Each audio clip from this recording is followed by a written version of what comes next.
주님, 이 자리에 저희와 함께 하시는 줄로 믿습니다. 찬양 가운데 거하시는 주님, 홀로 영광 받으시옵소서. 모든 권세가 주님 앞에 있습니다. 아버지 하나님, 상과 바다도 주님을 찬양하는데 저희가 어찌 주님을 찬양하지 않고 있겠습니까? 아버지 하나님, 홀로 영광 받으시옵소서.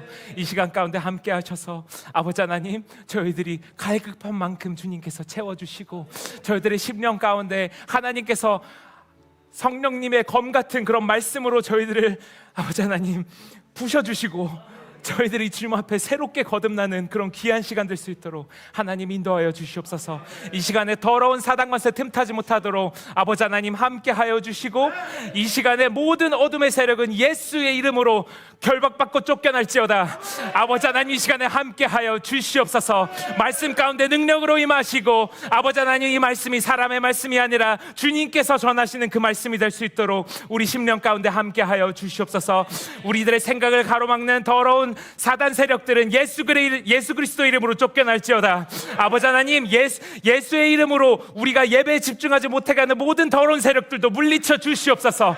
아버지 하나님, 이 시간 가운데 능력으로 임하시사 아버지 하나님께서 저희들에게 말씀하여 주시옵소서. 저희들 듣겠습니다. 주님께서 원하시는 대로 저희들이 삶을 살아드리겠습니다. 주님께 저희들의 모든 것을 바쳐드리오니 아버지 하나님, 홀로 영광 받아 주시옵소서.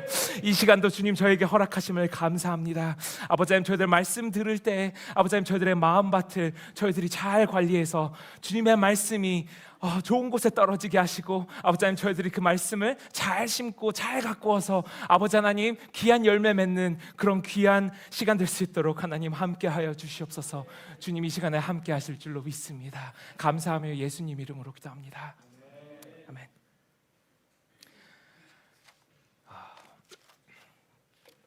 네, 반갑습니다. 또 오랜만에 보는데 반갑네요. 앉아있는 사람들 숫자가 조금 더 늘어서 더욱더 저희들이 기도에 힘쓸 수 있게 되는 것 같아서 정말 기쁩니다. 더욱더 저희들이 찬양할 때도 더 힘있게, 기도할 때도 더 힘있게 그렇게 됐으면 좋겠어요. 정말 이 성전이 찬양과 기도로 가득 차가지고 그 누구든지 그냥 문을 열고 들어오면은 공기가 다른 거를 느끼는 그런 교회가 됐으면 좋겠습니다. 아멘. 저희들이 영적 세계관에 대해서 쭉 시리즈를 이렇게 나갔다가 제가 잠시 한국에 이렇게 출타하는 바람에 이게 내용이 중간에 살짝 비게 됐는데, 살짝 되짚어 보면은 저희들이 지금까지 나눈 내용들을 보면은 자가 축사에 대해서 배웠고요. 이제 저주, 죄, 이제 이런 것들에 대해서 다 배웠고요. 지금 저희들이 배울 시간은 이 영적 전쟁의 싸움에 참여할 때 우리가 어떻게 준비를 해야 하는지 그것에 관련돼서 이제 배우기 시작할 겁니다. 저희가 지금 당장 전쟁에 나간다고 하면 뭐부터 챙기시겠습니까? 참 챙길 게 많겠죠.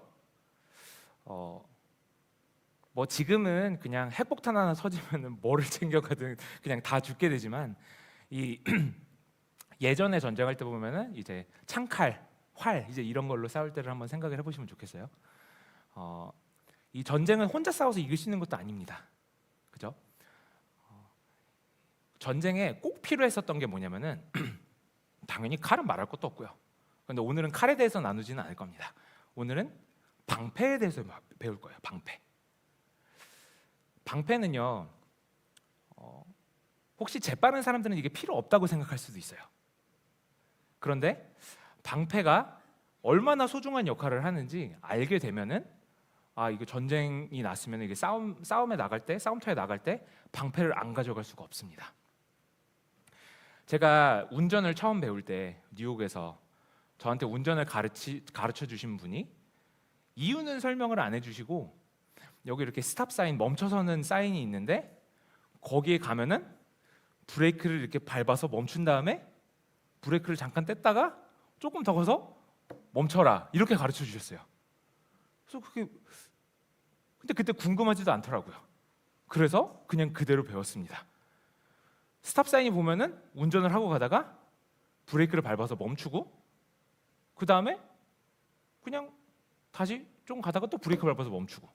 근데 그게 나중에 알고 보니까 왜 그렇게 가르쳐 주셨냐면은 스탑 사인을 보고 브레이크를 밟은 다음에 차들이 있나 없나 확인을 하고 조금 간 다음에 안 보이는 부분에서 혹시 차가 올지 모르니까 다시 한번 브레이크를 밟으라는 그런 뜻을 가지고 저한테 그렇게 가르쳐 주셨는데 저는 그 의미를 전혀 몰랐던 거예요. 그래서 운전면허 이제 실기 시험을 보는데 스탑 사인이 이렇게 있는데 스탑 사인에서 이렇게 멈추는 건 잘했단 말이죠. 주위도 잘 둘러봤단 말이죠. 근데 이렇게 가려고 하는데 제가 또 브레이크를 밟은 거예요. 이제 차가 아무것도 없는데. 그러니까 이 옆에 제 이제 실기 평가해 주시는 분이 가다가 제가 갑자기 브레이크를 밟으니까 이렇게 된 거죠. 그래서 저한테 지금 이게 뭐 하는 짓이냐고. 그래서 브레이크 2번 하라고 배웠는데 근데 그때 이해가 되더라고요. 아, 이게 그냥 아무 때나 브레이크 밟으라고 하는 게 아니고 이유가 있었는데. 우리가 전쟁이 일어났다고 하면은 싸움터에 나갈 때 이유를 모르면요 방패를 안 가져갈 수가 있어요. 그런데 방패가 정말 꼭 필수로 필요합니다. 방패가 이 성서시대 때로 돌아가면은 2가지 종류의 방패가 있어요. 하나는 이렇게 동그란 라운드 실드라고 하거든요. 이렇게 그냥 조만한 영화 막 글래디에이터 같은 거 보시면 약간 칼 들고 이렇게 방패 이렇게 있는 그런 조만한 방패가 있고요. 그 다음에 다른 방패는요 문짝만한 방패가 있습니다. 이렇게 문짝만한 방패. 그거는요 날아오는 화살들을 이렇게 막아주는 역할을 하는 거예요. 또는 적군이 있으면은 이 방패 갖다 이렇게 치기도 합니다. 약간 우리 그 스와팀 보면은 약간 이런 투명한 방패 같은 거 들고 막 이렇게 뛰어가지 않습니까? 그런 비슷한 방패라고 생각하시면 돼요. 굉장히 큰 방패입니다. 그 방패가 하는 그 역할은 아주 간단해요. 공격으로부터 방어를 하는 거죠. 그런데 어떤 특정 부위만 방어를 하는 게 아니라 이 조만한 방패로 이렇게 특정 부위만 방어를 하는 게 아니라 이 엄청나게 큰 걸로 몸 전체를 다 막는 거예요. 그 문짝만한 걸 세우고 그 뒤에 이렇게 숨는 거죠. 그래서 화살이 날라오면은 이제 방패에 박히는 거예요. 뿐만 아니라 이 전쟁이 나면은 이 대열을 맞춰서 섰습니다.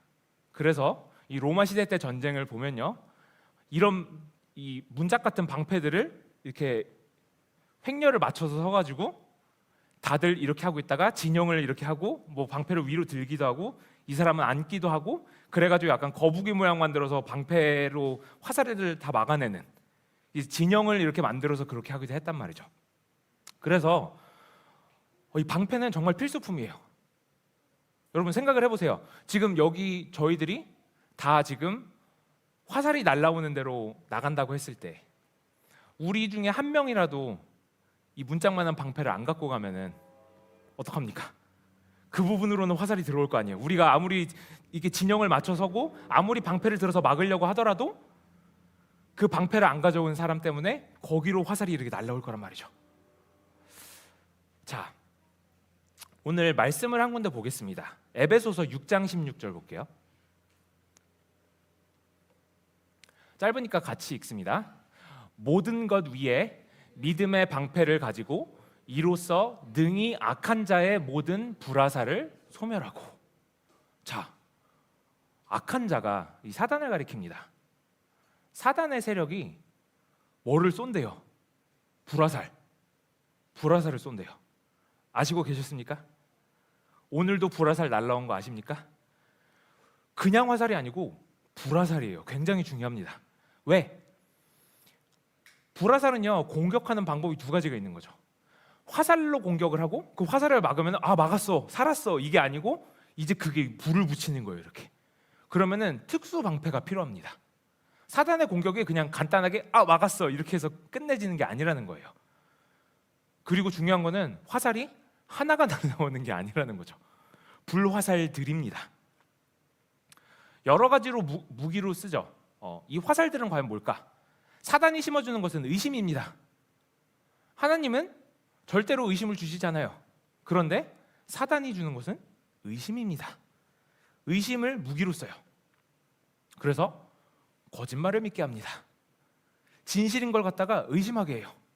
마치 사단이 하와한테 정말 하나님이 그 선악과 먹지 말라고 했니? 이렇게 의심을 심어준 것처럼 우리 삶 가운데 우리가 하나님을 의지해야만 할 때 그 의심을 심어줍니다. 그래? 하나님이 정말 해결해 주실까? 하나님이 지금 네 상황 다 아시고 해결해 주실 것 같아? 이런 의심을 심어줍니다. 불화살이 날라오는 거죠. 불화살의 특징은 뭐냐면은 이 화살이 박히면은 이제 그게 불로 번진다는 거예요. 이게 화살을 막아도 불이 이렇게 활활활활 타오르면서 이게 내 생각이 계속 그쪽으로 가 있는 거죠. 그 생각을 계속 하다 보면은 사단이 심어주는 의심을 계속해서 이렇게 생각하다 보면은 어느 순간에 홀랑 타버리는 거예요. 그래서 우리는 특별히 주의해야 합니다. 이 불화살이 날라오는 거는요. 불화살들이 날라오는 거는 쉽게 말하면 죄를 짓도록 시험을 하는 거예요. 사단이 시험을 주는 거예요. 불화살들이 막 날라옵니다. 어떤 분들은 정말 영적으로 이 화살을 맞아서 아프거나 또는 화살을 막았는데 그 불 때문에 활활 타고 있거나, 좋은 불이 아니죠. 사단의 불화살이니까 이렇게 활활 타오르고 있는데 그거를 모르시는 분들도 많습니다. 그러면은 영적으로 죽는 거예요. 이 사단의 공격은 굉장히 여러 가지 방법으로 옵니다. 사람마다 다 다른 방법으로 옵니다. 어떤 사람들은 자신감이 너무 없어. 그런 사람들은 그냥 계속 자존감을 깎아내려가지고 니까짓 게 뭘 한다고, 네가 무슨 예수 믿는 사람이야. 사단이 이런 식으로 공격을 합니다. 그런데 거꾸로 자존감이 엄청나게 높은 사람은 교만으로 공격을 합니다. 야, 너 그런 설교 들을 필요 없어. 다 알잖아. 그거 뭐하러 들어? 그냥 들어도 딴 거 하면서 들어. 어차피 다 아는 내용이야. 너 머리로 알잖아. 교만으로 공격을 합니다. 속이기도 합니다. 거짓말을 시키기도 합니다. 또는 옛날 일들을 계속 생각나게 하기도 합니다. 사단을 공격하는 방법은 정말 여러 가지가 있어요. 중요한 거는 우리가 전쟁터에 나갔을 때는 사단이 당연히 공격을 한다는 거예요. 그런데 전쟁터가 어디냐? 여기서 나가면 바로 전쟁터예요. 우리는 그걸 인지하고 살아야 됩니다. 그것을 모르고 살면요, 불화살이 이렇게 날라오는데 그냥 무방비 상태로 그냥 이렇게 걸어가는 것밖에 안 되는 거예요. 그러면은 화살 맞는 거는 시간 문제겠죠. 그래서 우리는 깨어 있어야 합니다. 또 하나 우리가 알아야 될 것은, 우리가 적군이 싫어하는 일을 하면 우리가 말씀을 보고, 우리가 찬양하고, 예배에 집중하고, 기도에 열심을 내고, 적군이 싫어하는 일들을 골라서 하면 반격이 들어옵니다. 당연한 얘기죠. 적군이 당하고만 있지는 않죠. 가뜩이나 그냥 예수 믿는 사람들을 공격하려고 혈안이 나 있는데 더 싫어하는 것만 계속하니까 반격을 해야겠죠. 적군 입장에서는. 어떻게 반격을 합니까? 우리들의 마음에 영향을 끼칩니다. 또는 우리 육신을 아프게 합니다. 또는 재정적인 어려움을 가져옵니다. 또는 자녀 문제를 가져옵니다. 이게 영적인 전쟁이라는 것을 인지하고 있지 못하면 우리는 그냥 밖에 나타나는 현상만 보고, 아, 그냥 어려운 일이 생겼네. 재정적으로 어려운 일이 생겼구나.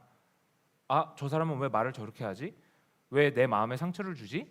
영적인 전쟁이라는 배경을 딱 빼놓고 보면은 그것만 보게 되는 거예요. 그러면 이게 사단의 공격인지 아니면 이게 그냥 저 사람이 실수한 건지 몰라요. 그래서 우리는 깨어 있어야 됩니다. 이 사단이 정말 집요한 게, 공격을 하려고 벼르고 있다가 우리가 기도를 하면은 그때는 공격이 안 통하는 걸 알거든요. 그럼 어떻게 하느냐? 기다리죠. 우리가 기도 조금 했다고, 말씀 생활 조금 했다고, 아, 사단이고 뭐고 다 덤벼. 내가 다 이길 수 있어. 이런 자만심에 빠져 있으면은 사단이 그냥 팔짱 끼고 이렇게 지켜봅니다. 그러다가 이제 가드를 내릴 때, 방패를 이렇게 계속 들고 있었는데, 이거 전쟁터로 그랬는데 뭐 불화살이 안 날라오는데 뭐 박혀 있나? 이러고 있는 사이에 방패를 내리면 이제 그때 맞는 거예요. 사단은 계속 이 짓만 해온 놈입니다. 그래서 굉장히 잘합니다. 전문가예요. 사단이 우리를 공격 못할 때는 그냥 쉬고만 있느냐, 기다리고만 있느냐, 그것도 아닙니다. 우리와 가장 가까운 쪽을 통해서 공격을 합니다.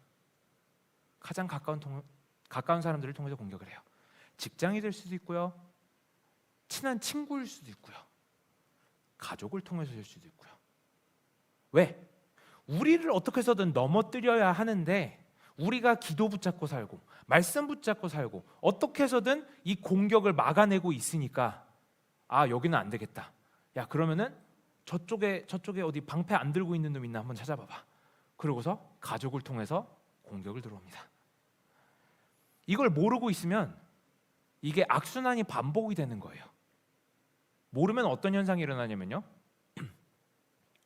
이 사람 방패 없어가지고 이 사람 때문에 내 인생 망하게 생겼네, 이 사람 때문에 내가 공격받게 생겼네, 손가락질만 하게 됩니다. 아담이 하와한테 너 때문이야 이렇게 하는 거랑 똑같아요. 하와가 뱀한테 쟤 때문이야 똑같습니다. 그런데 우리가 해야 될 것은 그게 아니고 이 방패를 들어야 된다는 거죠. 사단이 반격할 거를 우리는 예상을 하고 있어야 된다는 겁니다. 데렉 프린스라는 목사님이 계십니다. 이분이 어떤 여성분에게 축사를 하셨어요. 축사를 하셨는데 이 자살마귀가 들었는데 그 자살마귀가 나갔단 말이죠. 자살마귀가 나갔는데 그냥 그래서 모든 일이 끝난 줄 알았는데 이게 신기한 일이 일어났는데 그게 뭐냐면은 나중에 알고 보니까 그 가정이 있으신 분이었는데 그 남편분이 트럭을 이렇게 운전하고 가다가 그 뒤에 트럭 뒤에 애완견이 있었는데 애완견이 갑자기 아무 이유도 없이 차가 빨리 달리고 있는데 그냥 창문 밖으로 이렇게 뛰어들어가지고 죽은 거예요. 근데 그 시간이 딱 그 자살 마귀가 나간 시간이었습니다.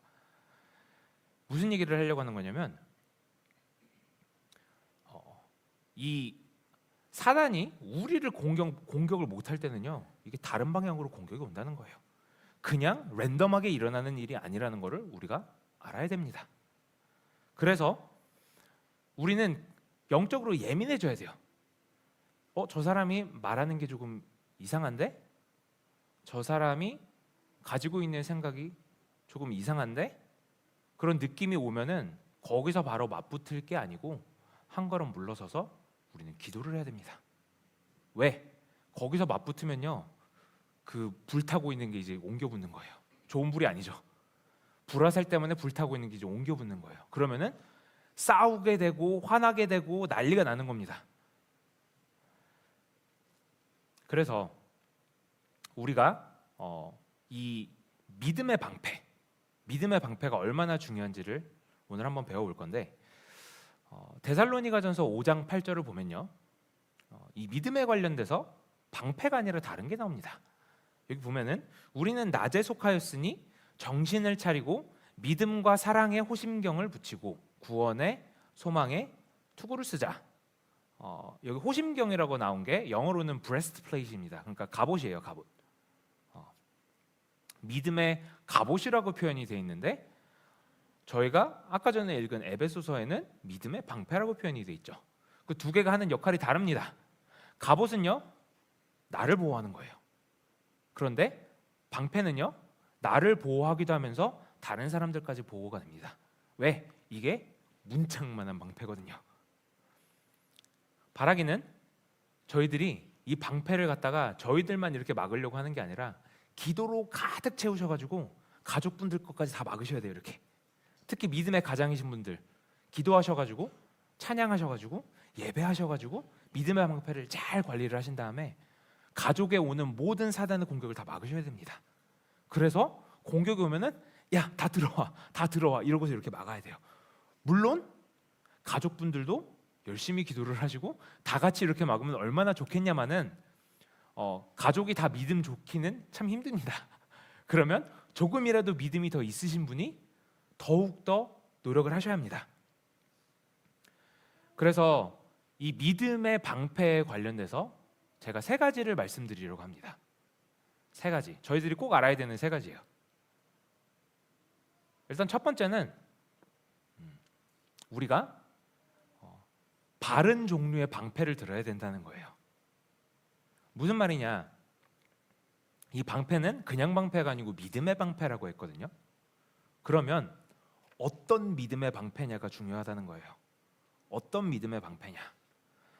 어떤 방패는요, 화살 하나 정도는 막을 수도 있어요. 그런데 화살들은 못 막을 수도 있습니다. 어떤 방패는요, 화살들은 막을 수는 있어도 불화살은 못 막을 수도 있습니다.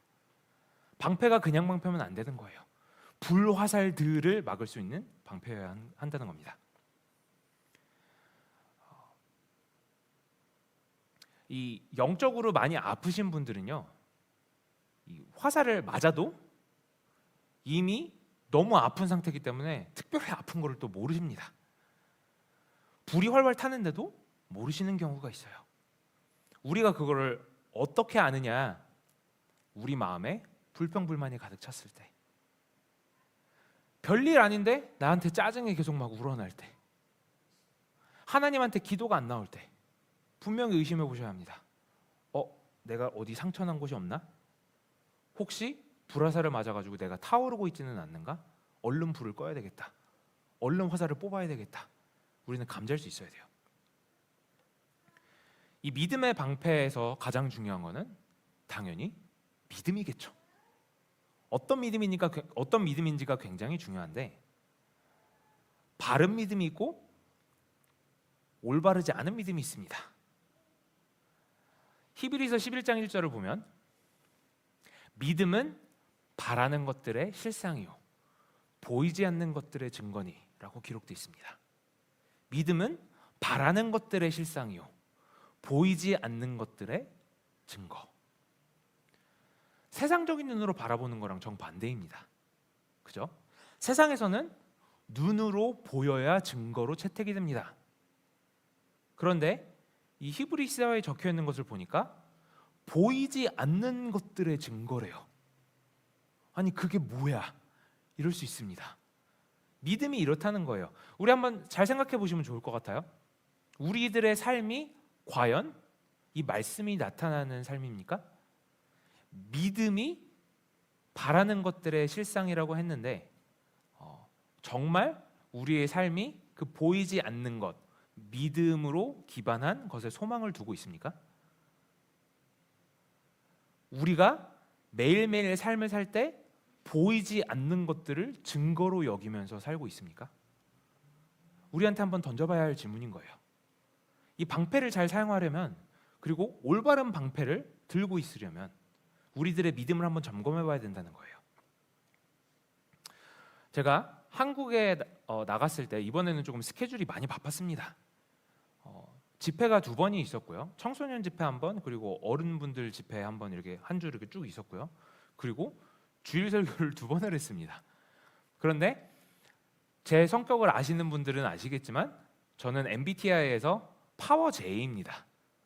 파워 J가 뭐냐면요, 계획 없이는 못하는 사람이에요. 계획을 짤 때 그 계획을 짜는 것도 계획을 짜는 사람입니다. 그런데 그런 계획 없이 갑자기 주일 설교를 2번을 하게 된다. 예고에도 없었던 거거든요. 정말 엄청난 스트레스를 받았는데 그런데 하나님의 말씀이 딱 생각이 났어요. 뭐냐?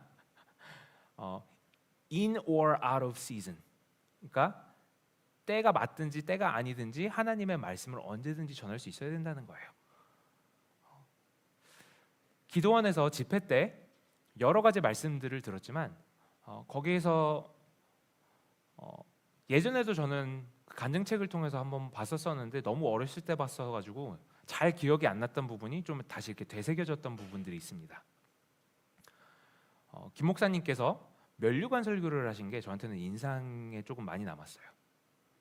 뭐냐면은 천국에 가면은 이제 만유 예배를 드리는데 저희들은 여기서 그냥 저희들끼리 이렇게 하나님 임재해 주세요 하고 이렇게 예배를 드리지만 천국에서는 영원토록 만유 예배를 드리는데 24장로들이 면류관을 벗어서 이렇게 바치는 것처럼 저희들 한 사람 한 사람도 저희들의 행실에 따라서 준비된 면류관을 하나님께 예배 때 봉헌 시간 때 바친다는 거예요. 그래서 그냥 그런가 보다 했는데 이게 조금 더 깊게 생각해 보니까 생각보다 심각한 문제더라고요. 면류관이 준비되지 않았어. 그러면 하나님께 바칠 게 없는 거예요. 여러분, 그게 얼마나 창피할까 한번 생각을 해보세요.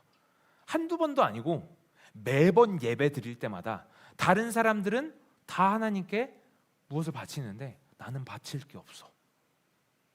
또는 바치려고 하는데 면류관이 반만 완성이 됐어. 얼마나 창피하겠습니까? 그 생각을 하니까 말씀을 전해야겠더라고요. 면류관을 1%라도 더 완성을 시켜야 되겠다. 이 면류관이 또 쉽게 만들어지는 게 아니라고 합니다. 전도하는 것도 그냥 사람을 교회에다가 불러들인다고 면류관이 만들어지는 게 아니라고 합니다. 그 사람이 알곡이 되어야 이제 보석 하나 요만큼 달린대요. 자, 그러면 우리들의 천국의 면류관은 지금 어떤 상태일까요? 면류관이 있으면 참 좋겠는데, 면류관이 완성된 게 하나라도 있으면 좋겠는데, 그런 생각을 하면서 말씀을 전했습니다. 보이지 않는 것인데 증거가 된 거예요. 보이지 않는 것인데 그게 저한테는 증거가 된 겁니다. 이게 저한테는 실상이에요.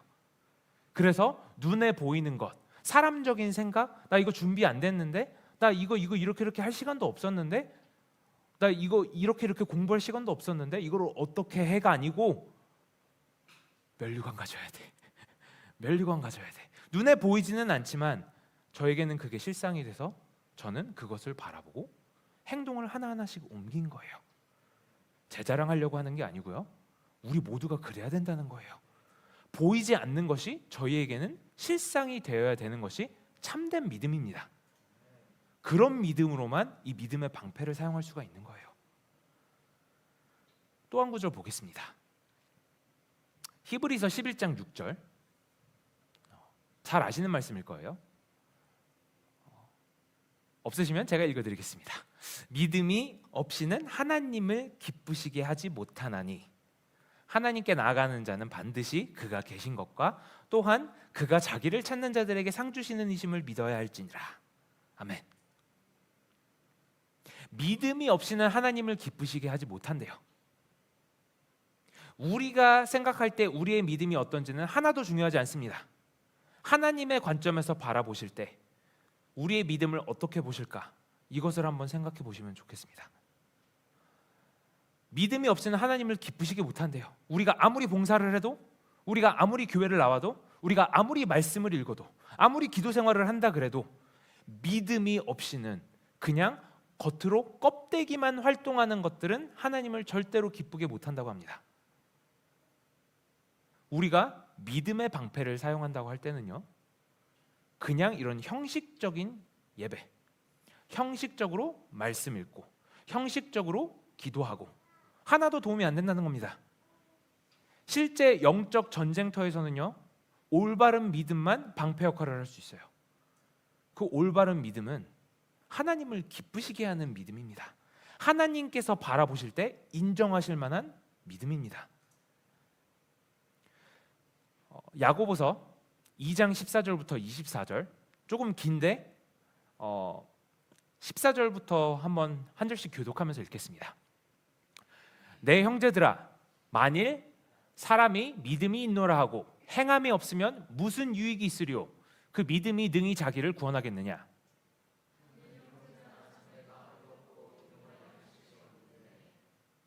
너희 중에 누구든지 그에게 이르되 평안히 가라, 덥게 하라, 배부르게 하라 하며 그 몸에 쓸 것을 주지 아니하면 무슨 유익이 있으리요?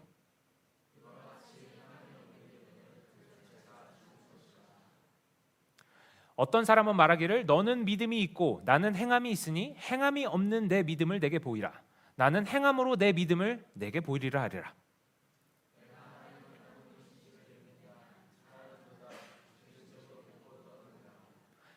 허탄한 사람아, 행함이 없는 믿음이 헛것인 줄을 알고자 하느냐?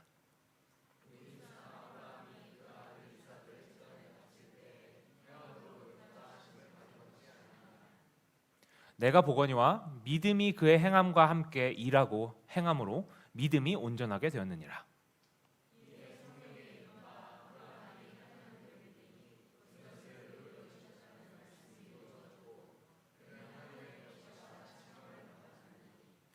이로 보건대 사람이 행함으로 의롭다 하심을 받고 믿음으로만은 아니니라. 아멘. 여러분, 무서운 말씀입니다. 행함이 없으면 참된 믿음이 아니라고 합니다. 머리로 알고 있는 것은 참된 믿음이 아닙니다. 하나님께서는 분명히 저희들을 심판하실 때 저희들의 행함으로 심판을 하신다고 했습니다. 저희들이 머리로 알고 이해하고 저희들의 지식의 깊이로 심판한다고 하지 않으셨습니다. 행함으로 심판한다고 하셨습니다. 심지어 마귀도 믿고 떤다고 합니다. 마귀도 믿고 떱니다. 우리보다 믿음이 더 좋아요. 우리보다 말씀을 더 많이 합니다. 마귀도 믿고 떠는 그 하나님 앞에서 우리가 어떻게 행함이 없는 믿음을 참된 믿음으로 나아가겠습니까? 참된 믿음은 행함이 반드시 따르고 행함이 반드시 따르는 믿음만이 방패 역할을 할 수가 있는 겁니다. 우리가 머리로 이거 배웠어 오늘. 이거 지난주에 배웠어. 이거 오후 예배 때 배웠어. 배운 지식으로 방패 역할을 하는 게 아니고요. 행함으로 이 믿음이 활성화돼야지만 이 방패 역할을 할 수가 있는 거예요. 또 한 것 보겠습니다. 로마서 10장 17절 보겠습니다. 그러므로 믿음은 들음에서 나며 들음은 그리스도의 말씀으로 말미암았느니라. 참 잘하는 말씀이죠. 믿음은 들음에서 난대요. 지금 참된 믿음을 얘기하고 있는 겁니다. 참된 믿음은 계속해서 하나님의 말씀을 들으면서 나는 거예요. 그리스도의 말씀이라고 적힌 이 그리스도의 말씀, 이 그리스도의 말씀으로 우리 믿음이 성장을 해야 하는데 안타깝게도 현대 교회에서는 그리스도의 말씀이 참 값없이 되지 않았나 싶습니다. 참 마음이 아픈 일이에요. 뭐냐? 교회에서 어떻게 해서든 사람을 한 명이라도 더 끌어들여 놓으려고 제발 예수 좀 믿어주세요. 예수님께서는 분명히 제자들을 부르실 때도 너희들이 나를 따라오기 전에 이 값이 너희들이 감당할 수 있는 값인가 생각을 하고서 나를 따라오라. 예수님께서는 분명히 이랬거든요. 예수님께서는 죽은 자는 죽은 자한테 장사하라고 하시고, 이게 그냥 우리가 들을 때는 그렇게까지 하면서 예수를 믿을 수 있어? 이렇게 생각할 수 있겠지만 예수님께서 제자를 부르실 때 그렇게 했단 말이죠. 그런데 현대 교회에서는 어떻게 해서든 한 사람이라도 이 예수님을 따를 때 따르는 이 대가들은 뒤로 다 숨겨놓고 예수 믿는 거 이거 할인해서 드립니다. 한번 믿어보세요. 여러분, 성경적이지 않습니다. 그런 믿음은요 절대로 영적 전쟁에서 방패 역할을 하지 못합니다. 그런 식으로 신앙생활을 한다고 해서 신앙이 절대로 성장하지 않습니다. 하나님의 말씀은 그렇게 값 없는 게 아니에요. 하나님의 말씀은 정말 우리들의 삶이 바뀌는 게 하나님의 말씀인 거예요. 그리스도의 말씀으로 말미암아서 우리의 믿음이 성장한다고 했는데 그 반대를 한번 생각을 했으면 좋겠어요. 그럼 잘못된 믿음은 뭘까? 잘못된 믿음은요 그리스도의 말씀으로 말미암지 않은 믿음입니다. 나의 신념일 수도 있고요, 내 고집일 수도 있고요, 내가 배운 교육일 수도 있고요, 내가 가지고 있는 이것들을 버리지 않으면 그리스도의 말씀이 자리 잡지를 못합니다. 예수의 말씀은 우리 안에 들어와서 이 모든 것들을 다 부셔버립니다. 우리를 아주 새 사람으로 만들어버려요. 그러려면 우리의 신념이 깨져야 합니다. 그리스도의 말씀으로 말미암지 않은 믿음처럼 보이는 형태만 있는 것들은 굉장히 많습니다. 형식, 문화, 교회 순서, 이것들을 다 따른다고 해서 우리가 참된 믿음이 있다고 할 수 있을까요? 그런 믿음은 믿음처럼 보일 수는 있지만 장로직책이 있다고 다 믿음이 있는 줄 아십니까? 집사직책이 있다고 뭔가 믿음이 한층 더 성장한 것처럼 생각되십니까? 절대 아닙니다. 참된 믿음은요 그런 것에 연연하지 않아요. 하나님께서 바라보시는 믿음은 절대로 하나님의 말씀으로 말미암아야 합니다. 그렇지 않은 것들은 믿음의 방패 역할을 단 한 가지도 할 수가 없는 거예요. 고린도후서 5장 7절을 보겠습니다. 이는 우리가 믿음으로 행하고 보는 것으로 행하지 아니함이로라. 참된 믿음은요, 우리의 오감을 뛰어넘습니다. 우리 눈으로 보는 것 이상이에요. 우리가 피부로 느끼는 것 이상입니다. 우리가 귀로 듣는 것 이상입니다. 무슨 말이냐? 우리가 아무리 생각을 해도 믿음은 그 위에 있다는 거예요. 참된 믿음은 그렇습니다. 우리 눈으로 볼 때는 아무리 현실이 암담하더라도 믿음은 그 다음 것을 보는 거예요. 보이지 않는 것을 실상으로 여기는 거예요. 그게 증거가 된 게 믿음이에요.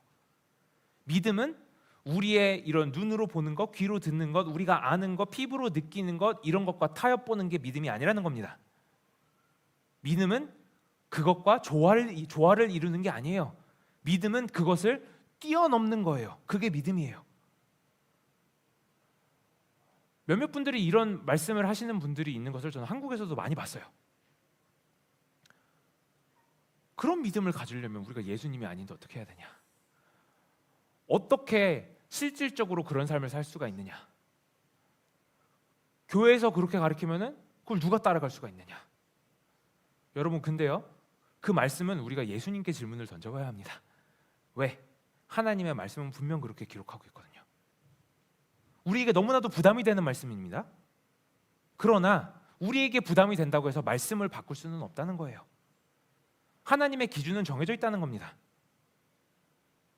믿음으로 행하고 보는 것으로 행하지 아니함이로라. 우리 자신들에게 한번 질문을 던져보셨으면 좋겠어요. 우리가 정말 바라보는 현실이 이 믿음이라는 렌즈를 통해서 바라보는 현실입니까? 아니면 당장 눈앞에 보이는 것, 내 귀로 들리는 것, 내 생각으로 이해되는 것, 그것들이 믿음보다 앞서 있지는 않습니까? 그것이 믿음보다 위에 있지는 않습니까? 우리가 믿음의 방패를 들려면 제대로 된 믿음을 가져야 되는 거예요. 우리의 눈으로 보는 것보다, 우리의 생각보다, 우리가 듣는 것보다 훨씬 더 위에 있는 그 믿음을 가져야 방패를 사용할 수가 있는 겁니다.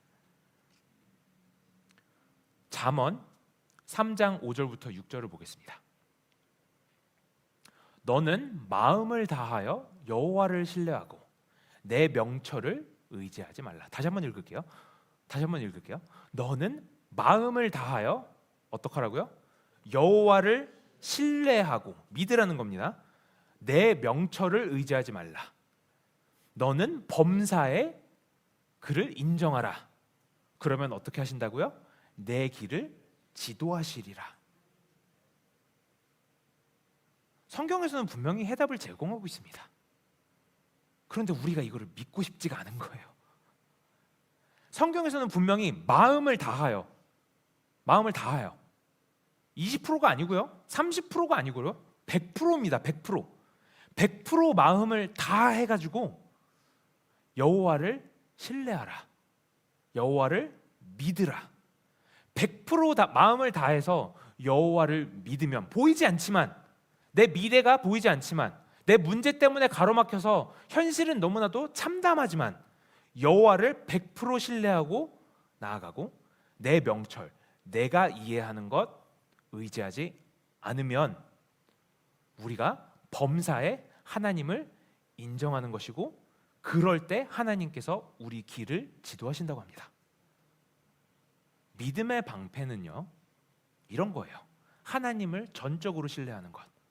우리들의 생각을 의지하는 것이 아니라 우리들의 생각 10% 의지하고 하나님 90%도 아닙니다. 우리들의 생각은 버리는 거예요. 하나님만 100% 의지하는 것이 하나님께서 찾으시는 믿음입니다. 이상적이게 들릴 수도 있어요.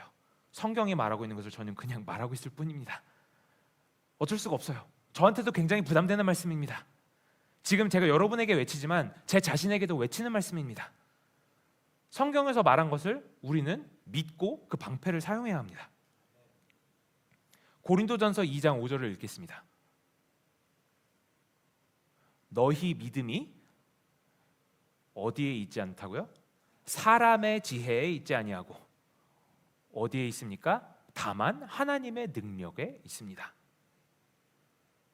믿음이 사람의 지혜에 있지 아니하고 하나님의 능력에 있다고 합니다. 무슨 말이냐? 우리들에게 어떤 생각이 들 때 그 생각 가지고 계속 생각하지 마시고, 우리들이 가지고 있는 계획 가지고 계속 계획하지 마시고 다 버리세요. 일단 다 버리시고 하나님 앞에 나아가는 겁니다. 하나님, 내 명철을 의지하지 않고 하나님만을 의지하고 신뢰해서 내가 하나님께 먼저 의견을 여쭈러 나옵니다. 내 마음은 비우고 하나님의 의견을 알고 싶어서 하나님 앞에 나옵니다. 우리가 먼저 정해놓고서 그 다음에 하나님의 뜻을 찾지 말고요. 하나님, 다 내려놓습니다. 내 상황 이런 거 다 아시잖아요. 하나님, 내가 지금 당장 생각할 때 나에게 필요한 것은 이거인데 하나님이 보실 때 그게 아니면 내가 무엇을 구해야 하는지 알려주세요. 하나님 앞에 솔직한 기도를 하시기 바랍니다. 우리가 그래서 거꾸로를 생각해 보면요, 잘못된 믿음이 무엇인지를 알 수가 있어요. 지금 제대로 된 믿음은 생각하기 전에 기도해야 된다고 했어요. 잘못된 믿음은요, 기도하기 전에 생각합니다. 기도하기 전에 생각해보고 그럼 기도해 봅시다, 이렇게 되는 거예요. 그러면 이미 방향이 잘못된 곳으로 잡혔는데 어떤 일이 일어나겠습니까? 믿져야 이거는 손해인 거예요. 믿져야 본전도 아닙니다. 믿져야 손해예요. 이거는 기도하기 전에 계획하는 것, 기도하기 전에 사람 생각으로 계획하는 것, 올바른 믿음이 아닙니다. 기도하기 전에 전략을 짜는 것, 사람 생각입니다. 기도해보지 않고 함부로 말을 내뱉는 것, 그것도 사람 생각으로 죄를 지을 수가 있습니다. 간단하게 보면 이렇습니다. 하나님을 의지하느냐, 나를 의지하느냐. 하나님, 나에게 머리를 주셔서 그래도 이 정도는 내가 할 수 있어요. 이 정도는 내가 할게요. 나를 의지하느냐, 하나님을 의지하느냐. 작은 것부터. 여러분, 하나님께서 정말 작은 것까지도 우리 삶에 간섭하고 싶어 하신다는 것을 아셨으면 좋겠어요. 하은이가 소변을 못 가릴 때요, 정말 그 하은이를 놓고 그냥 일주일을 기도를 했습니다. 일주일도 아니에요. 한 3일인가 기도를 했어요. 하나님, 하은이가 소변 이거를 잘 해결을 못합니다. 어떻게 해야 되죠? 하은이가 또 신장이 안 좋습니다. 그래서 이런 여러 가지 걱정을 가지고 처음에는 이것도 해볼까 저것도 해볼까 이러다가 이거를 뭐 굳이 기도한다고 하나님 뭐 어떻게 하시겠어, 그냥 기저귀나 잘 채워야지, 이런 생각을 하다가 그래, 기도해봐야지. 작은 것도 하나님이 신경 쓰신다고 했는데 한번 기도해봐야지. 하나님, 하은이가 이런 문제가 있습니다. 하나님, 어떻게 해결해 주시면 안 될까요? 일주일 만에 소변 뗐습니다. 근데요, 여러분, 이런 경험이 한두 가지가 아니에요. 정말 놀라울 정도로. 제가 그때 들었던 생각이 뭔지 아십니까? 하나님께서 이렇게 세밀한 부분까지 간섭하고 싶어 하신다고? 근데 왜 난 그걸 몰랐지? 지금까지 나는 왜 그럼 이렇게 힘들게 산 거지? 하나님이 이렇게 간섭하고 싶어 하시는데. 여러분들은 그런 실수를 안 하셨으면 좋겠습니다. 범사에 물어보세요. 기도해 보세요. 하나님께서는 분명히 관심을 가지고 대답해 주실 겁니다. 자, 그래서 첫 번째로는 제가 말씀드렸다시피 이게 맞는 방패인가, 정말 제대로 된 믿음의 방패인가, 이것을 먼저 확인을 해야 합니다. 두 번째, 믿음의 방패에 관련돼서 두 번째 알아야 할 것은 이 방패가 잘 보관되어 있었는가, 잘 관리가 되어 있는가, 그것을 확인해야 한다는 거예요.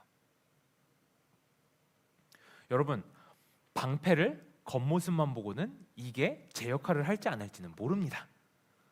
겉모습은요, 번지르르하게 그냥 막 열심히 페인트 칠해놓고 아주 멋있게 꾸며놨을 수도 있어요. 그런데 화살이 날라오면 그냥 뚫고 들어올 수도 있습니다. 제대로 된 방패여야 한다는 거예요. 우리가 착각을 할 수가 있습니다.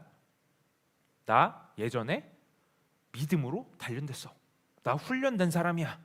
나 기도로 서 있는 사람이야. 어떤 시험이 다가오더라도 어떤 불화살이 나에게 다가오더라도 나는 별 데미지가 없어. 왜?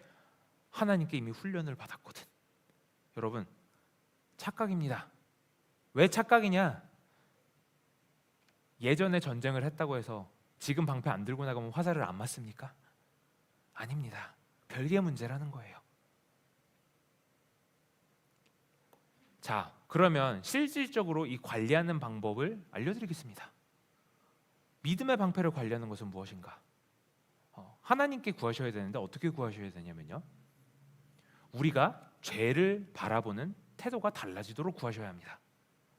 정말 죄를 증오하셔야 돼요.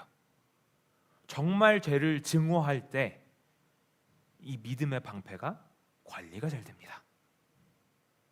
로마서 12장 9절을 보면 사랑에는 거짓이 없나니 악을 미워하고 선에 속하라. 악을 미워하래요. 그냥 선을 행하라가 아니에요. 악을 미워하래요.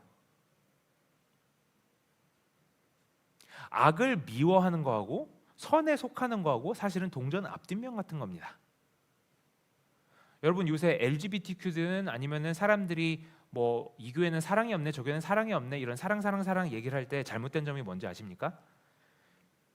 악을 미워하는 것은 간과하고 선에 속하라만 이만큼 강조를 했기 때문에 그게 잘못된 겁니다. 동전의 앞뒷면이라는 거예요. 악을 미워하는 거가 분명히 있어야 되고요, 선에 속하는 건 따라오는 거예요. 그래서 이 방패를 관리를 한다는 것은 악을 미워하는 거에서 시작하는 겁니다. 시편 119편 11절을 보겠습니다. 내가 주께 범죄하지 아니하려 하여 주의 말씀을 내 마음에 두었나이다. 우리가 방패를 잘 관리하려면요, 하나님의 말씀을 통해서 하나님을 더 알아야 돼요. 왜? 이 믿음이 하나님을 향한 믿음이잖아요. 그럼 하나님을 알아야겠죠. 하나님을 알아야 우리가 하나님을 신뢰할 수가 있겠죠. 하나님을 아는 방법이 뭐가 있습니까? 그냥 기도만 하면 하나님을 알아집니까? 아닙니다.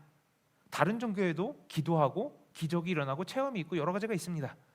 우리가 하나님을 아는 방법은 말씀을 통한 것밖에 없습니다.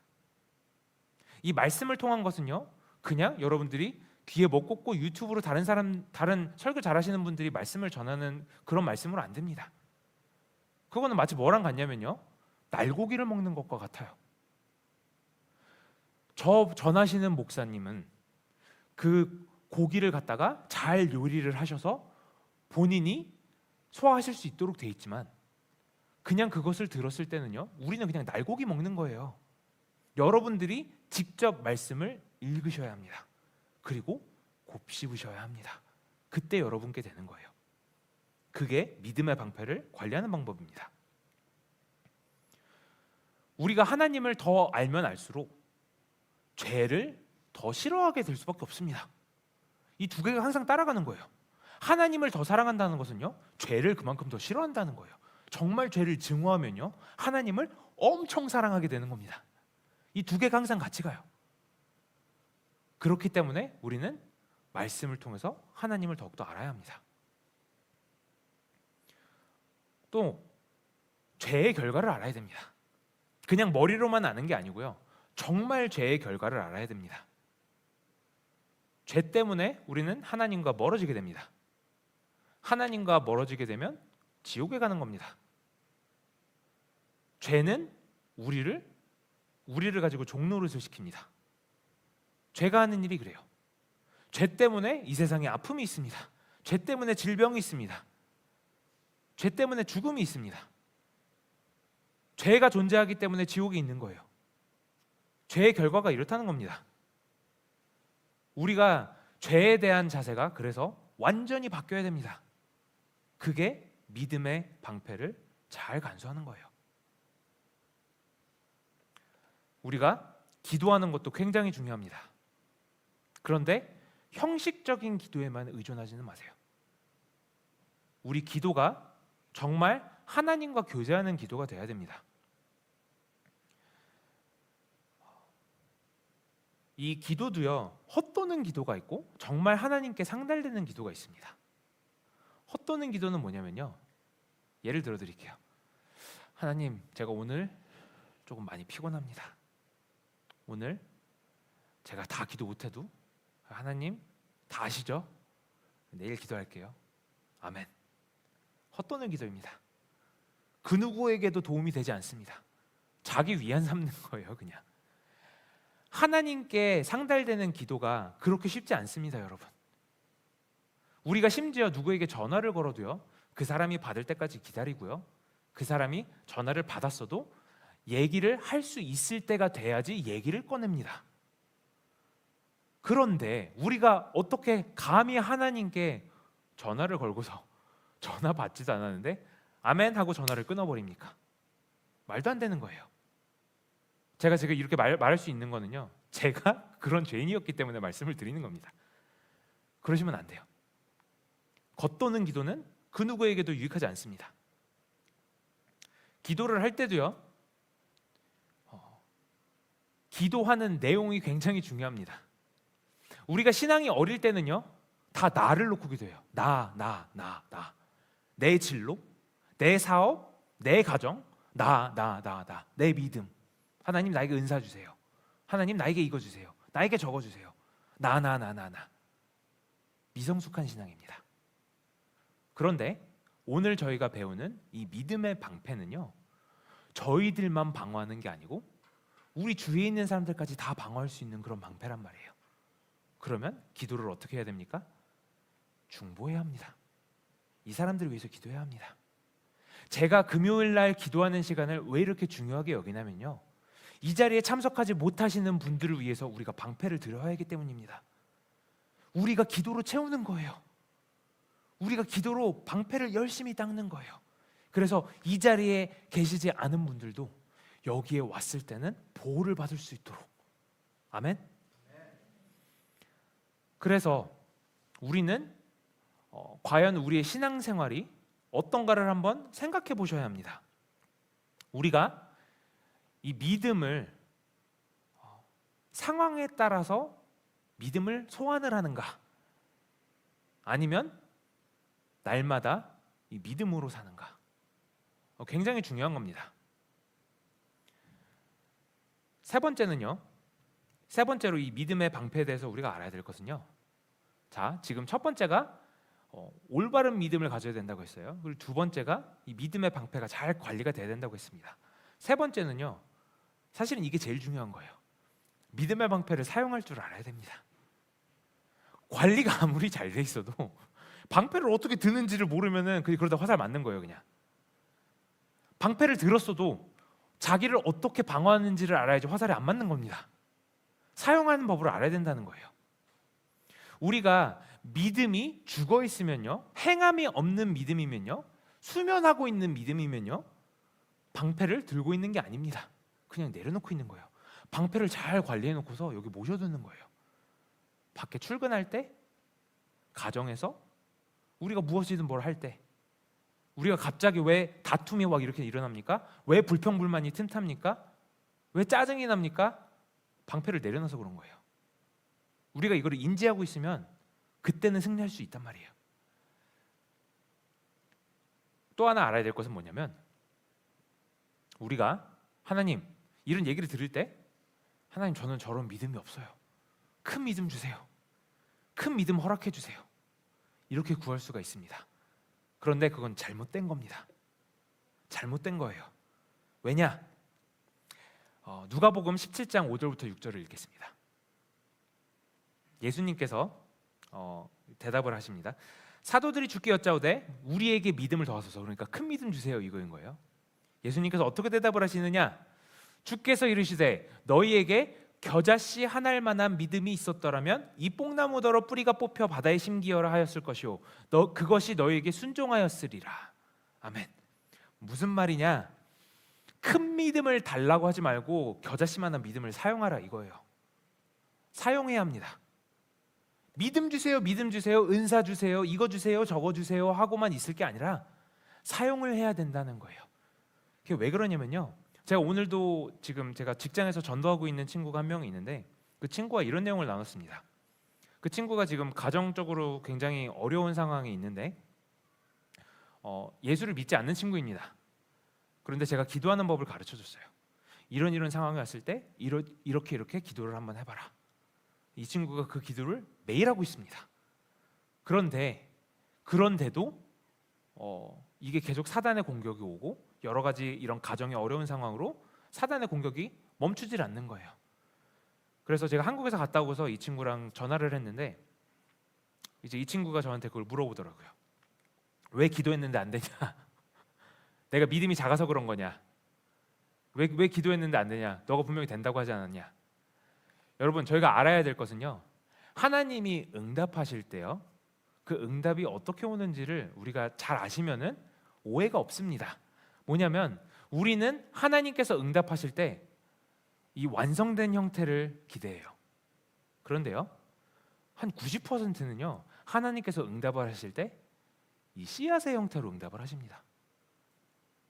무슨 말이냐면요, 하나님께서 응답을 하셨는데 이게 우리가 생각하는 과일의 형태가 아니라는 거예요. 완전 형태가 아니라는 거예요. 이 씨앗을 어떻게 해야 되느냐? 잘 가꿔야 되겠죠. 물 주고 흙 덮고, 그러면 그 응답이 자라나서 이제 완성 형태를 이루는 겁니다. 하나님이 응답하시는 방법이 대부분 그래요. 제가 이 친구에게 그런 얘기를 해줬습니다. 너 지금 굉장히 잘하고 있다. 계속 그 씨앗에 물 줘라. 지금 당장 너 눈에 보이지 않는다고 멈출 게 아니다. 여러분, 우리가 바세다가 지금 뭐 심고서 그 다음날 오고서 이거 왜 열매 안 맺었어? 이러지 않지 않습니까? 우리가 인내할 줄을 알아야 돼요.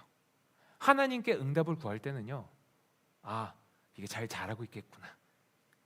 보이지 않지만 그게 실상이 되어서, 그게 증거가 되어서 우리는 그것으로 계속 바라보고, 여기 아직 아무것도 보이지 않지만 땅에 심겨져 있는 것을 우리가 알면, 믿음으로 알면, 때가 되면 이루어지겠구나. 이게 믿음입니다.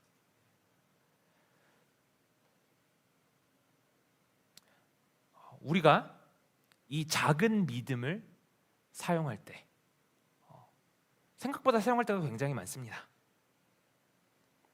우리에게는 항상 결정할 수 있는 기회가 있어요. 걱정을 하거나 아니면 믿음으로 하나님을 의지하거나. 우리가 결정하기 나름입니다. 우리가 믿음의 씨앗을 심을 겁니까? 아니면 그냥 걱정할 겁니까? 믿음의 씨앗을 심는 척하면서 걱정할 겁니까? 이거 어떡하지? 그래, 기도해봐야지. 그런데 조금 있다가 기도는 해도 근데 이거는 어떡하지? 우리는 그러면 안 되는 거예요. 기도하면 하나님께 온전히 맡겨야 되는 거예요. 우리가 질투, 증오 또는 사랑 할 수 있는 기회가 있을 때 어떤 것을 택하시겠습니까? 우리가 선택을 한다는 거예요. 우리의 작은 믿음을 사용을 해서 우리가 교만, 겸손, 어떤 것을 택하시겠습니까? 우리에게는 항상 그런 상황들이 반복이 됩니다. 우리는 그때마다 믿음으로 올바른 선택을 해야 되는 거예요. 그게 믿음의 방패를 사용하는 방법입니다. 정리하겠습니다. 사단의 공격은 멈추지 않습니다. 불화살처럼 계속 날아옵니다. 화살만 막는다고 끝나지 않습니다. 화살을 막아도 불이 타버립니다. 우리만 공격하지 않습니다. 우리 가족까지도 공격을 합니다. 우리 직장을 통해서도 공격을 할 수가 있습니다. 우리 주위에 있는 사람들을 통해서 공격을 할 수 있습니다. 사단은 절대로 공격을 멈추지 않기 때문에 우리는 바른 믿음의 방패를 가져야 합니다. 우리만 보호할 수 있는 방패가 아니고 우리 주위 사람들까지 다 방어할 수 있는 큰 방패, 큰 믿음의 방패를 가지시기 바랍니다. 이 방패를 잘 관리하려면요, 죄에 대한 새로운 태도를 가져야 합니다. 죄를 정말 증오해야 돼요. 하나님을 그만큼 더욱더 사랑해야 돼요. 우리가 이 방패를 사용할 줄을 알아야 됩니다. 방패를 어떻게 사용하느냐? 우리에게 있는 그 작은 믿음을 사용할 때 방패를 사용하는 겁니다. 우리 삶의 여러 가지 형태로 사단의 공격이 다가올 때 그것을 이겨내는 게 방패를 사용하기 시작하는 겁니다. 우리가 그래서 이 영적 근육이 잘 발달되어 있는지 봐야 돼요. 말씀 듣기만 하면요, 그건 독이 됩니다. 왜? 영적 비만이 찾아오거든요. 영적 비만이 찾아오면요, 움직이지를 못해요. 자리에서 일어날 수도 없습니다. 나태해집니다. 그런데 건강한 사람은요, 듣는 만큼 행함이 받쳐줍니다. 그래서 몸에 근육이 붙어요. 그래서 이 믿음의 방패를 자유자재로 사용할 수 있습니다. 이 방패를 사용할 때요, 각 사람마다 본인이 아파하는 곳이 있어요.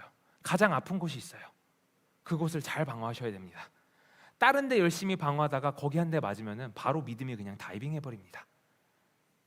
특히나 우리가 약해서 계속 범죄하는 부분, 우리가 입술로 계속 범죄하시는 분들, 그런 분들은요, 입을 특히나 더욱더 조심하셔야 합니다.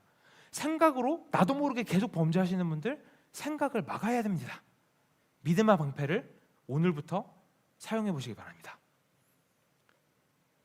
그리고 이 근육이 자라려면요, 방패를 이렇게 사용하면서 근육이 자라는 건요, 쉴 때 근육이 자랍니다.